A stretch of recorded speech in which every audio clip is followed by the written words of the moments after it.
திருநீரில் மறந்திருக்கு தெரியுமா? அதை தினம் அணிந்தால் புகழிருக்கு புரியுமா?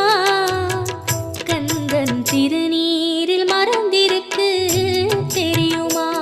அதை தினம் அணிந்தால் புகழிருக்கு புரியுமா? கந்தன் திருநீரில் மறந்திருக்கு தெரியுமா? நெற்றிக் கண்ணில் பிறந்தவனே தெரியுமா? அவனை சுற்றி வந்தால் பல